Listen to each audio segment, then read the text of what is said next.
Hello बच्चों, welcome है आपका मेरे इस चैनल पे, जहां आज हम करने जा रहे हैं पॉलिनोमियल्स के ऊपर डिस्कशन। पॉलिनोमियल्स का इंट्रोडक्टरी वीडियो है जिसमें हम थोड़े से पॉलिनोमियल्स की डिटेल्स पढ़ेंगे और कुछ एक दो क्वेश्चंस भी हम सॉल्व करने की कोशिश करेंगे, जिससे आपको थोड़ा सा बेसिक कॉन्सेप्ट क्लियर हो जाए। और इसके बाद फिर हम नेक्स्ट जो वीडियोज आएंगे उसमें हम पॉलिनोमियल्स के सारे क्वेश्चन एक एक करके सारे करते जाएंगे। तो आपको काफी इंटरेस्टिंग लगेगा ये वाला चैप्टर, क्योंकि आपके एग्जाम्स भी आ रहे हैं और आपको जो क्वेश्चंस मैं कराऊंगा उसी टाइप के क्वेश्चंस आएंगे। मैंने वो स्टैंडर्ड एक सैंपल क्वेश्चन पेपर जो सीबीएसई जारी करती है उसको देख के मैंने बनाए हुए हैं, और काफी कुछ हमने अपनी तरफ से इसमें इनपुट डालने की कोशिश करी है, जिससे आपको सारे जो भी क्वेश्चंस आएंगे सीबीएसई बोर्ड में या फिर आपके आरबीएसई बोर्ड में आएंगे या फिर यूपी बोर्ड में आएंगे, सारे एनसीईआरटी की बुक फॉलो करते हैं और पॉलिनोमियल्स आपको हर जगह काम आएगा। ठीक है, तो हम शुरू करते हैं अलजेब्रा के बारे में। अलजेब्रा के यूनिट में पहला चैप्टर पॉलिनोमियल। तो देखिए बच्चों, आपके सामने आ गया है ये एक हमारा स्लाइड, जिसमें मैंने इंपॉर्टेंट कॉन्सेप्ट के बारे में लिखा है पॉलिनोमियल्स चैप्टर पे। और जो सबसे पहला कॉन्सेप्ट क्या है कि पॉलिनोमियल क्या है, हमें जैसे यहाँ पे चैप्टर का नाम पॉलिनोमियल। पॉलिनोमियल क्या है, तो पॉलिनोमियल के बारे में लिखा हुआ है, a polynomial is a algebraic expression in which the exponent of any variable is a whole number. A polynomial is an algebraic expression with variables having positive integral powers only। ठीक है, इसे हम क्या कह सकते हैं कि जो पॉलिनोमियल होता है ये क्या है, एक अलजेब्रिक एक्सप्रेशन है, और जिसमें कुछ एक्सपोनेंट आएंगे, कुछ होल नंबर आएगा, और हम देखेंगे जो जनरल फॉर्म है वो देखिए यहाँ पे आपको जनरल फॉर्म से एक आइडिया लग जाएगा कि हम पॉलिनोमियल को क्या कहना चाहते हैं, कि पॉलिनोमियल होता क्या है। तो पॉलिनोमियल बेसिकली होता है, जैसे ये देखिए, ये nth डिग्री पॉलिनोमियल का जनरल फॉर्म है जो लिखा है मैंने यहाँ पे, px is equal to a n x to the power n a n minus one x to the power n minus one plus a n minus two x to the power n minus two. ऐसे terms होंगे, धीरे धीरे धीरे घटते घटते ये last में क्या आ गया, a1 x to the power one plus a0। तो एक हम क्या देख रहे हैं कि एक जो पॉलिनोमियल होता है, जैसे ये हमने px है ये पॉलिनोमियल बताया है, तो इसमें एक टर्म जो आती है जो हमारे पास एक वेरिएबल है, यहाँ पे यहाँ जैसे ये मैंने लिखा है कि वेरिएबल जो x है ये वेरिएबल है, और वेरिएबल का कोई पावर भी है, ठीक है, जिसको हम क्या कहते हैं, डिग्री कहते हैं, और वेरिएबल का एक कोएफिशिएंट भी है। तो क्या क्या टर्म इसमें इंपॉर्टेंट आता है हमारे पास, सबसे पहला इंपॉर्टेंट टर्म आ जाता है, वो आ जाता है कि nth डिग्री पॉलिनोमियल फंक्शन की सबसे पहला टर्म आता है हमारे पास पॉलिनोमियल फंक्शन। दूसरा टर्म आता है हमारे पास कोएफिशिएंट। कोएफिशिएंट क्या होता है, जो भी x के सामने जो भी लिखा हुआ हो उसे हम कोएफिशिएंट कहते हैं, जिससे हम x को मल्टीप्लाई करें। तो यहाँ इस वाले में हमारे पास देखिए, इस जो जनरल फॉर्म है इसे मैं एक बार मिटा देता हूं और फिर देखते हैं यहाँ पे जो जनरल फॉर्म हमने लिखा है। तो इसमें ये x to the power n एक वेरिएबल है, ठीक है, इसका जिससे हमने x to the power n को मल्टीप्लाई किया तो ये एक कोएफिशिएंट हो गया। यहाँ पे वेरिएबल क्या है, x to the power n minus one, और इसका कोएफिशिएंट क्या हो गया, a n माइनस वन, या कोई सा भी नंबर हो सकता है ये, ठीक है।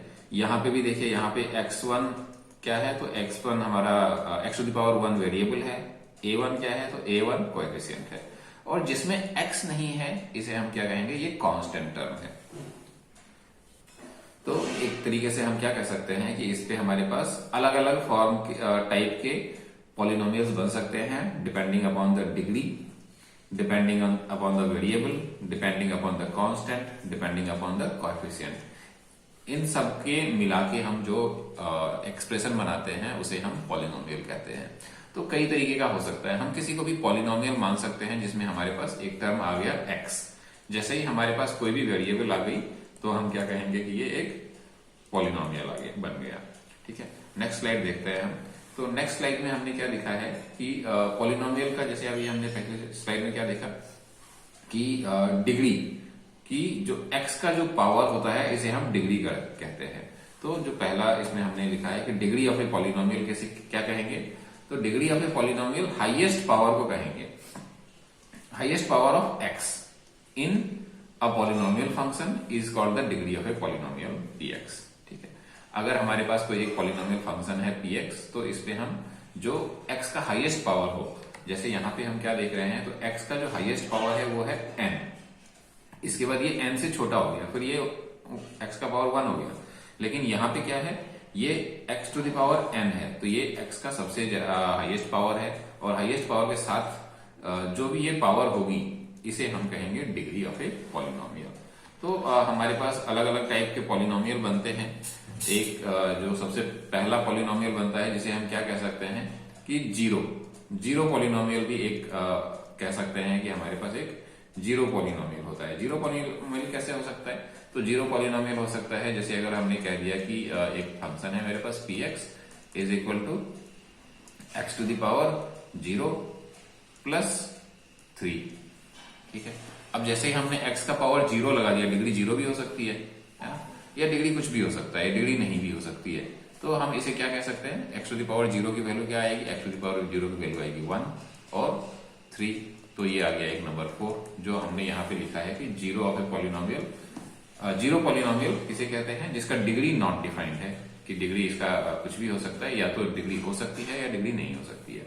लेकिन इसके एग्जाम्पल क्या क्या हो सकते हैं? 0 एक नंबर हो सकता है, 5 एक नंबर हो सकता है, जैसे 4 एक नंबर हो सकता है, तो ये भी एक पॉलिनोमियल हम इसे मान सकते हैं। क्यों मान सकते हैं? तो हम इसमें कह सकते हैं कि इसके साथ जो x लगा हुआ है, x की वैल्यू या तो 1 है, ठीक है, या x की वैल्यू 0 है, तो ऐसे हम कह सकते हैं। तो जैसे ही हमने कोई भी एक फंक्शन डाला, उसमें जैसे अगर मैं लीनियर फंक्शन की बात करता हूं, इससे हम जीरो पॉलिनोमियल एक बार बना के देखते हैं। अब लीनियर पॉलिनोमियल क्या होता है? तो लीनियर पॉलिनोमियल वो होता है जिसके जो degree of the polynomial is 1, मतलब कि x का जो हाईएस्ट पावर होगा वो 1 होगा, x का हाईएस्ट पावर 1। जैसे हमारे पास एक हमने फंक्शन ले लिया px is equal to x plus 5, ठीक है। यहाँ पे हमने एक एग्जांपल लिया हुआ है x माइनस 3, ठीक है। एक बार मैं इसको थोड़ा सा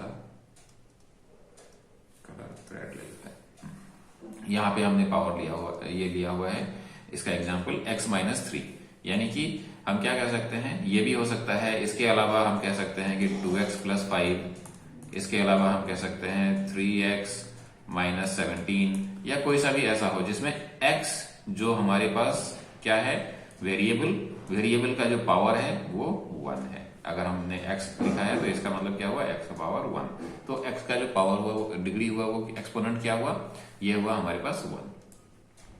क्वाड्रेटिक पॉलिनोमियल क्या होता है? क्वाड्रेटिक पॉलिनोमियल वो होता है जिसमें जो वेरिएबल है हमारा, इसका पावर, इसका एक्सपोनेंट 2 हो, ठीक है, तो उसे हम क्या कहेंगे, क्वाड्रेटिक पॉलिनोमियल कहेंगे। क्वाड्रेटिक पॉलिनोमियल का डिग्री क्या होता है, 2 होता है, क्योंकि 6x² माइनस 3y, इसमें कई सारे वेरिएबल्स हम ले सकते हैं। जैसे हमारे पास इस वाले एग्जांपल में क्या है कि x एक वेरिएबल है, y एक वेरिएबल है, दोनों ही वेरिएबल है, ठीक है। लेकिन जो वेरिएबल का हाईएस्ट पावर है वो क्या है, x का पावर 2, तो इसका जो हाईएस्ट पावर आया वो 2 आया, तो 2 हम कह सकते हैं कि इसका क्वाड्रेटिक पॉलिनोमियल का डिग्री है।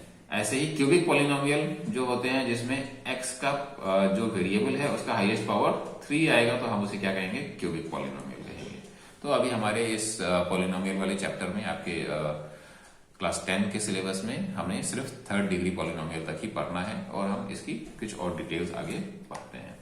देखिए, इसके बाद जो टर्म आती है वो आती है हमारे पास वैल्यू ऑफ ए पॉलिनोमियल, कि एक पॉलिनोमियल का वैल्यू क्या होता है, ठीक है। तो इसका डेफिनेशन लिखा है कि if px is a polynomial, एक px पॉलिनोमियल है इन x, ठीक है, इन x मतलब यहाँ पे वेरिएबल x है, and if k is any real number, k कोई एक रियल नंबर है, ठीक है, then the value obtained by replacing x by k in px is called the value of px at x is equal to k and denoted by pk। यानी कि हम क्या कह रहे हैं, हम ये कह रहे हैं कि जो भी हमारे पास पॉलिनोमियल है, तो पॉलिनोमियल हम क्या लेते हैं, पॉलिनोमियल में हम लेते हैं, जैसे मान लीजिए कि हमने एक पॉलिनोमियल ले लिया, ऐसा नहीं, हम ले लेते हैं एक fx इज 3x प्लस 5, ठीक है। इसका मतलब क्या होता है, इसका मतलब होता है कि एक फंक्शन है fx, ठीक है, एक पॉलिनोमियल है fx जो डिपेंड कर रहा है इस इक्वेशन के बिहाफ पे, यानी कि x की कोई भी वैल्यू अगर हम डालते हैं तो ये इसका फंक्शन वैल्यू चेंज हो जाएगा। जैसे अगर मैं यहाँ पे डालू x इज इक्वल टू 0, तो हमारे पास जो फंक्शन की वैल्यू आई वो क्या आई, वो आ गई 5। हमने x की वैल्यू 1 डाल दी, x की वैल्यू 1 डाली तो 3 इंटू 1 प्लस 5, इसकी वैल्यू 8 आ गई। मतलब x जैसे चेंज होता जाएगा वैसे ही हमारे पास जो पॉलिनोमियल है इसकी वैल्यू भी चेंज होती जाएगी। तो जब भी हम कहते हैं कि हमें एक पॉलिनोमियल का वैल्यू निकालना है तो हम क्या कहेंगे कि उसका कोई भी पॉइंट पे, एक रियल नंबर पॉइंट पे उसकी हम वैल्यू निकालते हैं, हम उसे कहते हैं कि वो इस पॉलिनोमियल का वैल्यू है एट दैट पॉइंट। ठीक है, एग्जांपल में यहाँ पे दिया हुआ है, देखिए find the value of the polynomial px is equal to x square plus 4x plus 4। ये एक पॉलिनोमियल हमें दिया हुआ है और एक पॉइंट दिया हुआ है x is equal to k, x is equal to 2 है ना। जैसे यहाँ पे k is a real number लिया वैसे ही हमने क्या लिया, x इज इक्वल टू 2। अगर x 2 है तो हमारे पास इसकी वैल्यू क्या आएगी, इसकी वैल्यू हमें चेक करने के लिए क्या करना पड़ेगा, इसका अगर मैं सोल्यूशन करना चाहूंगा, इसको मैं सॉल्व करना चाहूंगा तो सिंपली क्या करना है, हमने क्या लिखा हुआ है कि then the value obtained by replacing x by k। ठीक है, x को हमें रिप्लेस करना है k से। यहाँ पे हमारे पास k क्या है, 2 है, तो हम यहाँ पे x को रिप्लेस कर देंगे 2 से, और जो भी इसकी वैल्यू आएगी हम वही कहेंगे कि px का वैल्यू x पॉइंट पे ये है। जैसे अगर मैं यहाँ पे वैल्यू डालता हूं तो 2 स्क्वायर प्लस 4 इंटू 2 प्लस 4, यानी कि ये क्या आया, 2 square is 4 plus 8 plus 4 equal to 16। ठीक है, तो हम क्या कहेंगे कि ये जो पॉलिनोमियल है इसका वैल्यू क्या आया, x पे 16 आया। अगर ये वैल्यू हमारा कोई दूसरा पॉइंट होता, 3 हो, -3 हो, 4 हो, जैसे जैसे नंबर आता जाएगा, जैसे अगर मैं एक बार लेके चलता हूं कि x इज इक्वल टू, अगर मुझे चेक करना है कि x इज इक्वल टू 5, इस जगह पे इस पॉलिनोमियल का क्या फंक्शन होगा, क्या वैल्यू होगा, तो हम वैल्यू पुट कर देंगे सीधे 5 स्क्वायर प्लस 4 इंटू 5 प्लस जो कांस्टेंट है, इसमें तो कोई चीज चेंज होना नहीं है क्योंकि इसके साथ कोई वेरिएबल नहीं है, तो ये 4 रह जाएगा, बाकी ये दोनों चेंज हो रहे हैं। अब इसकी वैल्यू क्या आएगी, 25 प्लस 20 प्लस 4, तो ये आ गया हमारे पास 49। तो हम कोई सभी किसी भी पॉइंट पे, कोई भी पॉइंट हो उस जगह पे हम किसी भी पॉलिनोमियल का एक वैल्यू निकाल सकते हैं। ठीक है, नेक्स्ट आगे बढ़ते हैं। नेक्स्ट टॉपिक इस पे है हमारे पास, वो हमें क्या जानना है, जीरो ऑफ ए पॉलिनोमियल। तो जीरो ऑफ ए पॉलिनोमियल क्या होता है, जीरो ऑफ ए पॉलिनोमियल के बारे में जो सिंपल डेफिनेशन है ये आप जान लीजिए, इसको याद कर लीजिए। याद कर लीजिए क्या, ये सिंपल कॉन्सेप्ट है जिसे आपको समझ में आ जाना चाहिए कि एक कोई भी रियल नंबर k, ठीक है, can be said, is said to be the zero of a polynomial if pk is equal to 0। यानी कि अगर मेरे पास कोई पॉलिनोमियल है, जैसे मेरे पास पॉलिनोमियल है px is equal to 3x square plus 5, ठीक है, ये एक पॉलिनोमियल है। और हमने इससे पहले अभी क्या पढ़ा था कि वैल्यू ऑफ ए पॉलिनोमियल, तो हमें यहाँ पे x की कौन सी ऐसी वैल्यू होगी जिससे इस पॉलिनोमियल का वैल्यू 0 हो जाएगा। ठीक है, तो ये जब भी हम इस चीज के लिखा होता है, जैसे यहाँ पे यही लिखा है कि कोई भी जो भी वैल्यू से ये x इस पॉलिनोमियल का वैल्यू 0 हो जाएगा वही उसका 0 कहलाएगा। ठीक है, 0 का हम और भी नाम लेते हैं जिसमें हम क्या क्या कहते हैं, 0 को हम कहते हैं कि या तो 0 कह सकते हैं, या फिर हम कह देते हैं इसे रूट्स कह देते हैं। ठीक है, या फिर हम इसे कह देते हैं वैल्यू। तो ये तीनों चीजें एक ही है। जैसे कहीं पे अगर आपको दीजिए कि find the zero of a polynomial, तो आपको वो वैल्यू निकालना है जिससे जो पॉलिनोमियल के फंक्शन वैल्यू 0 हो जाए। रूट्स निकालने हैं तो सेम चीज, ठीक है, वैल्यू निकालना है तो सेम चीज, वैल्यू मतलब कि x की वैल्यू। जैसे हमारे पास ये दिया है कि find the value of px, ठीक है, find the value of px। अब अच्छा यहाँ पे देखिए क्या दिया है कि वैल्यू ऑफ px निकालना है, तो वैल्यू ऑफ px हमें कैसे निकालेंगे, तो वैल्यू ऑफ px हम x की यहाँ पे वैल्यू पुट कर देंगे। x की वैल्यू जैसे ही हम -1 पुट करते हैं तो ये देखिए क्या आएगा, -1 का स्क्वायर -3 इंटू -1 -4, ठीक, -1 का स्क्वायर 1 हो जाएगा, ये माइनस और माइनस क्या हो जाएगा, प्लस हो जाएगा, -4, तो क्या आया, 3 + 1 = 4, -4 = 0। तो यहां हमें क्या दिख रहा है कि हमारे पास जैसे ही मैंने इस पॉलिनोमियल का वैल्यू निकालने की कोशिश करी, x = -1, x = -1 पे जब मैंने इसकी वैल्यू निकाली तो क्या आया, इसका वैल्यू 0। तो जैसे ही ये 0 आ गया, ठीक है, तो हम क्या कहेंगे कि x = -1 is zero of our polynomial, जो हमारा पॉलिनोमियल हमें दिया गया था उसका वो जीरो है, ठीक है। और इसे हम रूट भी कह सकते हैं, रूट ऑफ आवर पॉलिनोमियल, ठीक है। जब भी हमारे पास एक क्वाड्रेटिक फंक्शन होगा जहां पे डिग्री क्या होगी, 2 होगी, तो डिग्री पे अगर 2 डिग्री है तो 2 रूट्स निकलेंगे, सिंगल डिग्री है तो 1 रूट निकलेगा, और अगर 3 डिग्री का है, क्यूबिक रूट है, क्यूबिक पॉलिनोमियल है, तो हमें 3 रूट्स मिलेंगे, ठीक है। आगे हम देखते हैं, ये देखिए relationship between the zeros and coefficient of the polynomial. अब जैसे हमारे पास हमने यहाँ पे डिस्कस किया था कि जो लीनियर पॉलिनोमियल है, लीनियर पॉलिनोमियल कैसा होता है, तो लीनियर पॉलिनोमियल में जो वेरिएबल है इसका पावर 1 होता है। क्वाड्रेटिक पॉलिनोमियल में जो हमारे पास आएगी, क्वाड्रेटिक पॉलिनोमियल में हमारे पास जो वेरिएबल है इसका पावर 2 होता है। इसका एक जनरल फॉर्म हम लिख सकते हैं, ठीक है। जनरल फॉर्म कैसे लिखते हैं, हम जनरल फॉर्म लिखते हैं लीनियर पॉलिनोमियल का ax प्लस बी, ठीक है।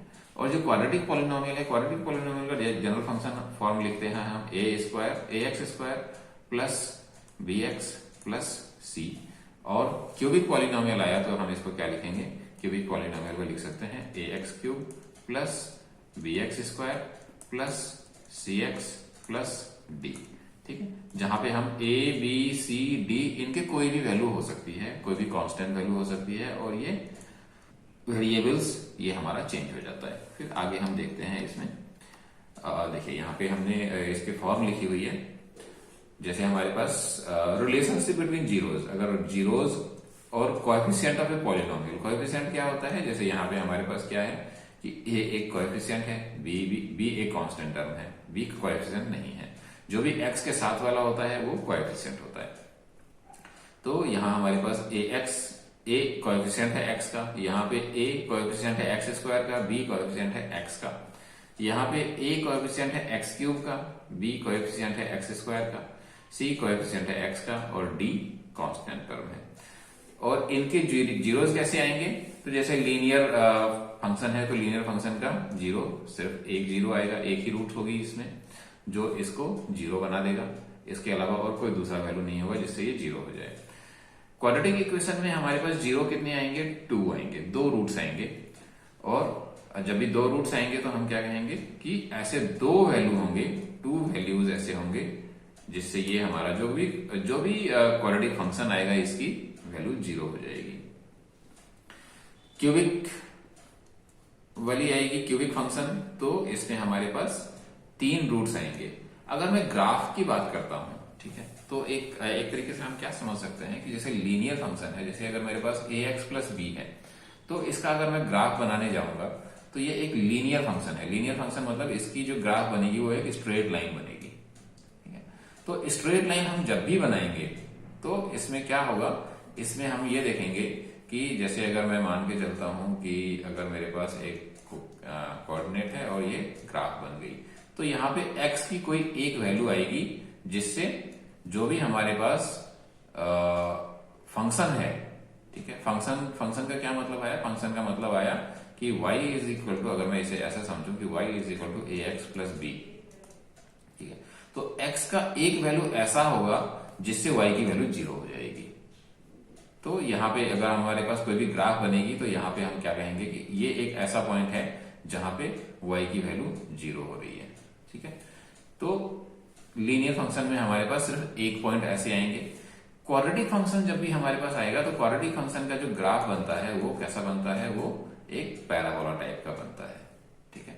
तो अगर मैं कहता हूं यहाँ पे अगर एक ऐसे कट कर देंगे तो हम क्या कहेंगे कि 2 वैल्यू ऐसे आएंगे, जब भी हम क्वाड्रेटिक इक्वेशंस लेंगे तो 2 वैल्यू ऐसा आएगा जिसमें y की वैल्यू जीरो हो जाएगी, ठीक है। तो ये हम यहाँ पे आगे और जब क्वेश्चन सॉल्व करेंगे तो हमें और क्लियर होगा। क्वाड्रेटिक इक्वेशन के 2 जीरो होते हैं, और इसमें क्या होता है, देखिए अब relationship between zeros and coefficient, अगर मेरे पास लीनियर इक्वेशन है तो हम क्या कहेंगे कि जो रिलेशनशिप बनती है वो k जो आएगा जैसे इसकी हम रूट की बात करते हैं तो इसमें हम लीनियर फंक्शन का जो रूट्स आएगा वो k होगा और k की वैल्यू आएगी -b/a। जैसे अगर मैं इसे b किसको कहते हैं, जैसे अगर मैं यहाँ पे देख रहा हूं तो b हम कांस्टेंट टर्म को कह रहे हैं। यहाँ पे देखिए b हमारा कांस्टेंट टर्म है और a क्या है, a कोएफिशिएंट ऑफ x है और इसमें हम माइनस साइन लगा देंगे तो हमारे पास किसी भी फंक्शन का जो रूट है वो निकल के आ जाएगा। जैसे अगर मेरे पास एक इक्वेशन है 2x + 3, तो ऐसा कौन सा वैल्यू होगा जिससे ये y की वैल्यू 0 हो जाएगी। तो ये हमें यहाँ पे रूट लिख के दिया हुआ है कि -b/a निकाल लें। तो हम यहाँ पे क्या लिख सकते हैं कि x की वैल्यू -b माइनस लगा लें और b कौन सा है, b कांस्टेंट टर्म है 3 और divided by coefficient of x is 2। अगर मैं x की वैल्यू -3/2 डालता हूं तो इसकी y की वैल्यू 0 हो जाएगी। पुट करके देख सकते हैं आप, यहाँ पे देखिए this is equal to 2 into -3/2 plus 3। ठीक है, ये 2 और ये 2 कैंसिल हो जाएगा, -3 + 3 0 हो जाएगा। यानी कि ये हमारे पास एक रिलेशनशिप ऐसी है कि अगर हमारे पास लीनियर इक्वेशन है तो हमें वो वैल्यू निकालना बड़ा आसान हो जाएगा जिससे जो पॉलिनोमियल है उसका वैल्यू 0 हो जाए। एक क्वाड्रेटिक इक्वेशन में क्या होता है, क्वाड्रेटिक इक्वेशन के जो रूट्स होते हैं इसके बीच का रिलेशन दिया हुआ है कि सम ऑफ जीरोज, यानी कि अगर मैं कहता हूं कि मेरे पास एक क्वाड्रेटिक इक्वेशन है ax² + bx + c, तो इसके दो रूट्स, ठीक है, ये हमने लिखा दो रूट्स। दो रूट को क्या से डिनोट करते हैं, एक को हम अल्फा से डिनोट करते हैं, दूसरे को हम बीटा से डिनोट करते हैं। अगर हम दो रूट्स को ऐड करते हैं अल्फा + बीटा तो क्या आता है -b/a। -b/a यहाँ पे b क्या कहेंगे, तो b x का कोएफिशिएंट और a x² का कोएफिशिएंट। तो यही चीज हमने यहाँ पे लिखी हुई है कि अगर हम जीरोज को ऐड करते हैं तो x का कोएफिशिएंट को हम x² के कोएफिशिएंट से डिवाइड कर देंगे और एक माइनस साइन लगा देंगे तो हमारे पास जीरोज के साथ रिलेशन आ जाएगा। प्रोडक्ट ऑफ जीरोज, अगर हम अल्फा और बीटा इन दोनों जो रूट्स हैं इन दोनों को मल्टीप्लाई करते हैं तो इसकी वैल्यू हम निकाल सकते हैं c/a से। ठीक है, c कौन सी है, c कांस्टेंट टर्म है और कोएफिशिएंट ऑफ x मतलब कि जो x के साथ वाला है, नहीं, कोएफिशिएंट ऑफ x² आएगा यहाँ पे। ठीक है, ये थोड़ा गलत यहाँ पे प्रिंट हो गया है, तो ये हो जाएगा हमारे पास constant term divided by coefficient of x² is c/a। ठीक है, तो ये हमारे पास ये रिलेशंस आपको याद रखने हैं कि सम ऑफ जीरोज क्या होता है तो -b/a होता है, प्रोडक्ट ऑफ जीरोज क्या होता है तो c/a होता है। a और abc क्या होते हैं, तो abc जनरल फॉर्म में हम किसी भी क्वाड्रेटिक इक्वेशन को, जैसे अगर मेरे पास अगर एक इक्वेशन दे दिया गया कि x² + 3x -8। ठीक है, एक हम कोई ऐसा एक इक्वेशन ले लेते हैं -8 और ये हमारे पास मान लीजिए एक क्वाड्रेटिक इक्वेशन है, तो हम इसे इसके साथ कंपेयर कर लेंगे जो जनरल फॉर्म है। जनरल फॉर्म के साथ कंपेयर करेंगे तो a की वैल्यू क्या आ जाएगी, x² का कोएफिशिएंट। इसमें अगर इस वाले में कहेंगे तो हम a की वैल्यू आएगी 1, b की वैल्यू क्या आएगी, b की वैल्यू x का कोएफिशिएंट होता है तो 3 आएगी, c की वैल्यू क्या आएगी, तो c जनरल टर्म में देखिए कि प्लस में है लेकिन यहाँ पे हमारे पास माइनस में है तो c की वैल्यू आ जाएगी -8। ठीक है, तो हमारे पास b/a हम लिख सकते हैं कि इसका अगर मुझे सम ऑफ जीरोज निकालने होंगे तो अल्फा + बीटा इस वाले इक्वेशन के लिए क्या आएगा तो -b/a और प्रोडक्ट ऑफ जीरोज निकालना हो तो क्या आएगा c/a। ऐसे ही क्यूबिक फंक्शन में देखते हैं, क्यूबिक पॉलिनोमियल में क्या होता है ax³। यहाँ पे देखिए x³ जो हाईएस्ट डिग्री है उसको हम क्या कहेंगे कि वही डिग्री ऑफ द पॉलिनोमियल है और ये इसका जनरल टर्म है और इसमें x³ का कोएफिशिएंट को हमने a लिया, x² का कोएफिशिएंट को b लिया और x के कोएफिशिएंट को c लिया है और कांस्टेंट टर्म को हमने d लिया है। इसके 3 रूट्स आएंगे। ठीक है, ग्राफ कैसा बनता है इसका, तो ग्राफ बनता है ऐसा, ऐसे x के कौन कितने वैल्यूज आएंगे, 1, 2 और 3 वैल्यूज आएंगे जिससे y का वैल्यू 0 हो जाएगा। तो और इसके रूट्स के रिलेशनशिप, इसके रूट्स को हम कैसे डिनोट करते हैं, एक तो अल्फा से डिनोट करते हैं, एक बीटा से डिनोट करते हैं और एक गामा से डिनोट करते हैं। तो यहाँ पे हमारे पास sum of zeros alpha + beta + gamma. अगर मैं तीनों रूट्स को ऐड करता हूं तो क्या कहेंगे, तो इससे हम निकालने के लिए क्या निकालना पड़ेगा, माइनस बी बाई ए। ये रिलेशनशिप है सम ऑफ जीरोस का, कि coefficient of x square divided by coefficient of x cube is the sum of zeros. और प्रोडक्ट ऑफ जीरोस क्या आएगा, product of zeros taken two at a time. यहां पे हम क्या कर रहे हैं, यहां पे देखिए, यहां पे हमने दो प्रोडक्ट लिए हुए हैं अल्फा और बीटा, यहां पे 2 एट ए टाइम लिया है, ठीक है, और यहां पे हमने 3 एट ए टाइम लिया हुआ है। अगर 2 एट ए टाइम ले, मतलब कि अल्फा से एक बार बीटा को मल्टीप्लाई कर दें, प्लस बीटा से गामा को मल्टीप्लाई कर दें, प्लस गामा से अल्फा को मल्टीप्लाई कर दें, ठीक है। तो जब भी हम इस टाइप से दो दो रूट्स को लेके ऐड कर लेते हैं तो ये क्या आता है, ये coefficient of x square divided by coefficient of x divided by coefficient of x cube आएगा, और that is equal to c by a. Coefficient of x क्या है, सी है, और एक्स क्यूब का कोएफिशिएंट क्या है, ए है। और अगर हम तीनों को एक साथ मल्टीप्लाई करते हैं तो माइनस कांस्टेंट टर्म है, कांस्टेंट टर्म इज डी, ठीक है, यहाँ पे हमारा कांस्टेंट टर्म डी है, तो डी बाई ए आएगा। यानी कि हम क्या कहेंगे, हम अगर alpha plus beta plus gamma हमें निकालना है तो ये हमारे पास क्या है, minus coefficient of x square that is equal to B, और coefficient of x cube equal to A. और अगर हम alpha beta plus beta gamma plus gamma alpha निकालेंगे तो ये हमारे पास coefficient of x that is C divided by coefficient of x cube C by A आएगा। और अगर हम तीनों रूट्स को एक साथ मल्टीप्लाई करें अल्फा बीटा गामा तो ये हमारे पास आएगा माइनस डी बाई ए, ठीक है। तो ये आपको याद रखना है। यहाँ पे हमने इसको मैंने करेक्शन कर दिया है, आप इसका एक स्क्रीनशॉट ले लीजिए, या फिर मैं इसको स्टार्टिंग का जो टाइम है उस समय का स्क्रीनशॉट ले लीजिए, जिससे आपको एकदम बिल्कुल क्लियर साफ ये स्क्रीन मिल जाए आपको। तो ये हमने अभी डिस्कस कर लिया जो भी हमें इस वाले चैप्टर में हमें क्वेश्चंस आएंगे उन सबको, और हम कोशिश करते हैं इनके जो भी इंपॉर्टेंट क्वेश्चंस आए वो सबके वीडियोस हम एक एक करके बनाते जाएं, और आपको इसके एग्जाम में जितने भी टाइप के क्वेश्चंस आएंगे वो इन्हीं कॉन्सेप्ट्स के ऊपर क्लियर होगा। तो हमने इसमें देखिए एक बार फिर से रिवाइज कर लेते हैं हमने क्या क्या पढ़ा है यहाँ पे। कि सबसे पहला चीज तो हमने पढ़ा है कि जनरल फॉर्म कैसा होता है, ठीक है। जनरल फॉर्म में हमने ये पढ़ा कि कोएफिशिएंट किसे कहते हैं, डिग्री किसे कहते हैं, वेरिएबल किसे कहते हैं, और कांस्टेंट टर्म कौन सा होता है। इसके बाद हम चले गए कि किसी भी पॉलिनोमियल का डिग्री कैसे निकाला जाता है, जैसे जीरो पॉलिनोमियल कौन सी होती है, लीनियर पॉलिनोमियल कौन सी होती है, क्वाड्रेटिक पॉलिनोमियल क्या होता है, और क्यूबिक पॉलिनोमियल क्या होता है, ये हमने डिस्कस कर लिया। इसके बाद हमने value of a polynomial discuss किया कि पॉलिनोमियल का वैल्यू कैसे निकालेंगे। कोई भी हम एक्स का वैल्यू पुट कर देंगे, किसी भी पॉइंट पे हम किसी भी पॉलिनोमियल का वैल्यू निकाल सकते हैं। ये एक्स की कोई भी वैल्यू हम पुट करेंगे, जैसे यहाँ पे हमने दिखाया कि के इज एनी रियल नंबर, के का कोई भी वैल्यू हम पुट करके वहां पे उस पॉइंट पे पॉलिनोमियल की वैल्यू निकाल सकते हैं। इसके बाद हमने देखा कि जीरोज क्या होते हैं। जीरोज वो होते हैं जो जिससे वो पॉलिनोमियल की वैल्यू जीरो हो जाए, तो इस वैसे टर्म को हम जीरोज, रूट्स या वैल्यूज कहते हैं, जिससे पॉलिनोमियल का और ये निकालने का तरीका क्या होता है, ये निकालने का तरीका होता है कि हम हमारे पास जो भी पॉलिनोमियल है px, इसे हम जीरो से इक्वेट कर देंगे।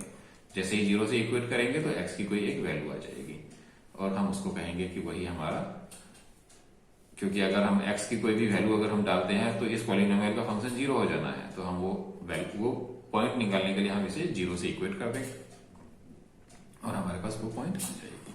नेक्स्ट हमने डिस्कस किया कि लीनियर पॉलिनोमियल में रूट्स और वैल्यूज के बीच में क्या, रूट्स और कोएफिशिएंट्स के बीच में क्या रिलेशनशिप है। क्वाड्रेटिक इक्वेशंस में भी हमारे पास रूट्स और कोएफिशिएंट के बीच क्या रिलेशनशिप है।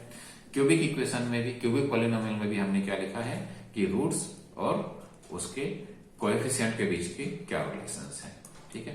तो आज हम ये वीडियो अभी यहीं पे समाप्त करते हैं। आशा करते हैं ये वीडियो से थोड़े से आपके कॉन्सेप्ट क्लियर होंगे। अगर आपको डाउट हो तो जैसे जैसे हम क्वेश्चन बनाते जाएंगे उन क्वेश्चंस पे एक एक करके और हमारे डाउट्स क्लियर होते जाएंगे। क्वेश्चंस बनाना हमें बहुत इंपॉर्टेंट है। क्वेश्चन से हमें नए नए कॉन्सेप्ट क्लियर होते हैं, नए नए ऐसे सिचुएशंस देखने को मिलते हैं जो हमें, जिससे हमें और हमारे कॉन्सेप्ट क्लियर होते जाते हैं, जिससे हमें आगे कभी कोई दिक्कत नहीं आएगी।